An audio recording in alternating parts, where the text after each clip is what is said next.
आज वीडियो के माध्यम से ये कार्यक्रम में हम रउआ सबके स्वागत करतनी।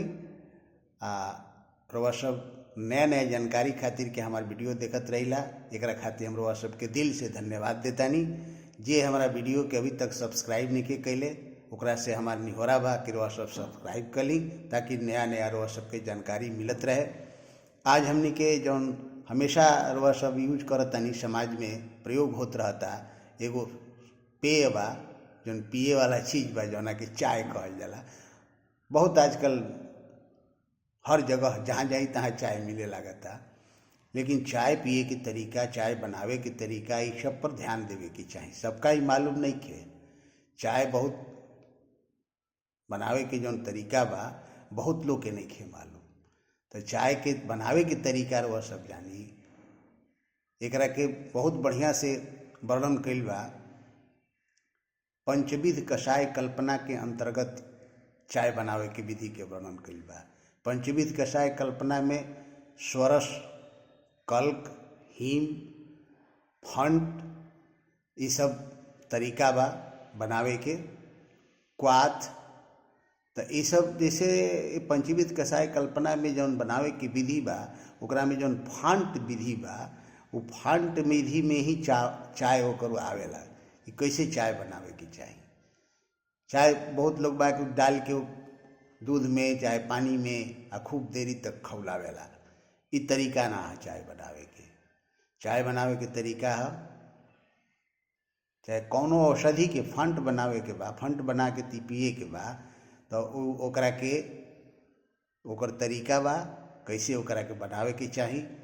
तो आई हमने क्या चाय बनावे के तरीका समझल जाओ। एकदम बिल्कुल प्राचीन विधि से एकर वर्णन बा।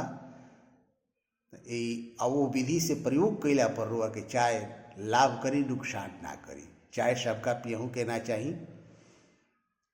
चाय जेकरा जरूरत बा ओकरे पिए के चाही। चाय बनावे के तरीका में सबसे पहले अगर दूध में चाय बनाओ तनी तो दूध के पूरा खौला ली, पानी में बनाओ तनी तो पानी के पूरा खौला ली। आ जब पूरा खौल जाए तो ओकरा में चाय पत्ती डाली। जौन भी चीज़ डाले के बाद ओकरा के पहले डाल दी। जैसे इलायची डाले के बाद तो ओमें पहले डाल दी, लौंग डाले के बाद तो ओकरा के पहले डाल दी। आ डाल के आ जब चाय डाले के बाद सबसे अंत में चाय डालिए। और चाय डालला के बाद बेरुआ ओकरा के ढक दी आ बंद कर दी अपना गैस के। आ चाहे आँच पर बात तो आँच पर से उतार दी आ ओकरा के ढक दी।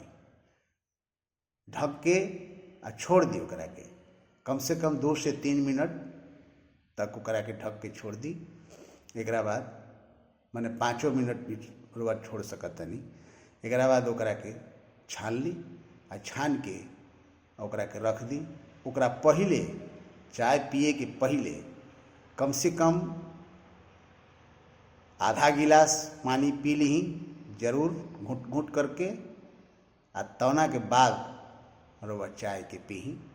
वो चाय तनिको एसिड ना बनाई।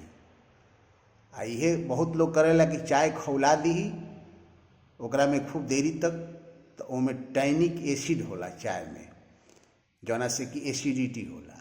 और चाय बना के बहुत लोग का करेला कि चाय बना के एक बार धो दी। अपना घर में धरा गई बर्तन में चाय बन गईला ओकरा के एकत्रित कर दियाला। आ बारी जब जब जरूरत पड़ी तो ओकरा में से निकाल के पियल जाला, चाहे जे आवेला ओहू के पियावल जाला। तो ये गलत तरीका है।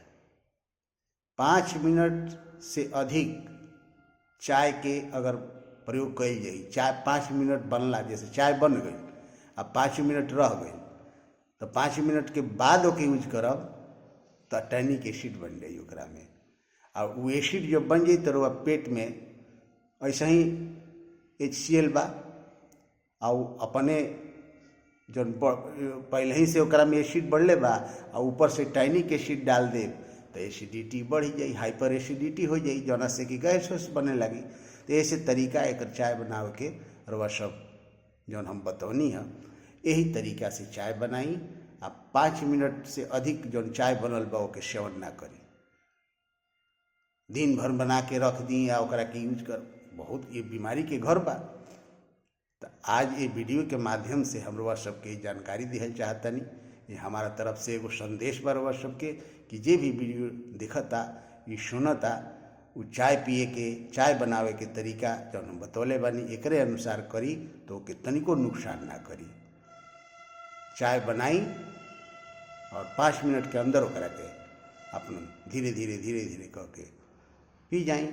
ओकरा पहले पानी पी ली तो रउआ एसिडिटी ना हुई। चाय पियला से शरीर में थोड़ा स्फूर्ति आवेला, थकान दूर होला और ही कोनो बात नहीं है। आ गलत तरीका से जे पीही ओकरा एसिड बनी, ओकरा गैस बनी, ओकरा सिर में दर्द हुई, जोड़ जोड़ में दर्द हुई। तो आज हमनी के वीडियो के माध्यम से चाय बनावे के, चाय पिए के तरीका समझनी जा। जय जय भोजपुरी, घर घर भोजपुरी कार्यक्रम में हम सबके स्वागत करतनी, नमस्कार करतनी, गोड़ लागतनी। जय हो।